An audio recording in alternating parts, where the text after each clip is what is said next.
Hey everybody, Jason Ryan from iAnimate here. In today's snippet, I'm going to give you a few tips on how I approach lip sync. So the very first thing that I'll do is listen to the track and determine what emotional state the character is in. Is the character happy? Is the character sad? Is the character angry? Because the emotional state will determine the shapes that you're going to use for your lip sync. Okay, so in other words, what we're looking at right here is basically an A shape, right? So this right here is an A, and this is also an A. And obviously the character on screen left here is angry, right? Corners down. And then over here, character's happy, corners up. Now, even in production settings, I'll always find animators that try to mix the two emotions to try and get flexibility out of the jaw.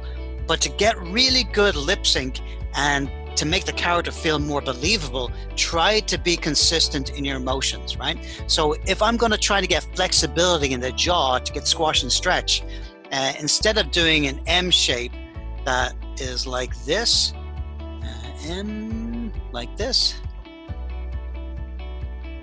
I will try to go like this, like an M, but then orientate the corners down so that we're staying consistent with that shape, right? So basically, now we get that compression, we get the flexibility, right? But we're getting the same emotional state as our first shape, rather than doing this, right? And the same thing goes for flexibility. If you're trying to get like flexible shapes, like, you know, like a, ooh, you know, like a kind of like a rounder, kind of swervier shape, you know, then do that, you know, but like make sure that you're keeping your corners consistent, right? So if you're going to do this, and we're going to do like an ooh shape that kind of goes around like this, make sure your corners are down, right? So they're not pointed upwards, right?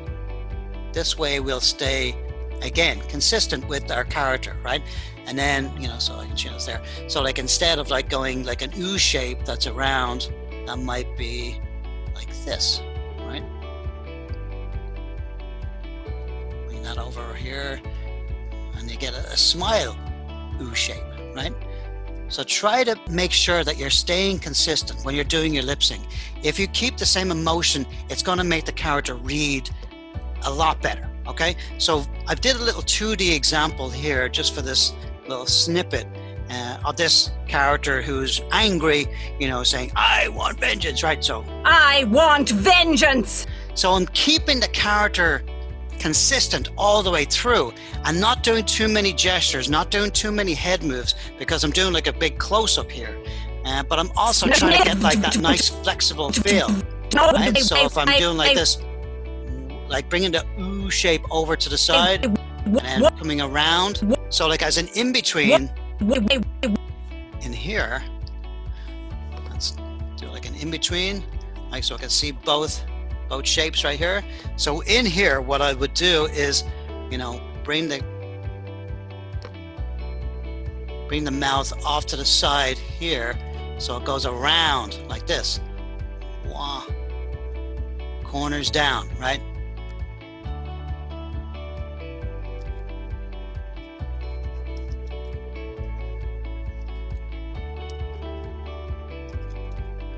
Wow, like that, right? This way we'll stay consistent with the emotional state of the character.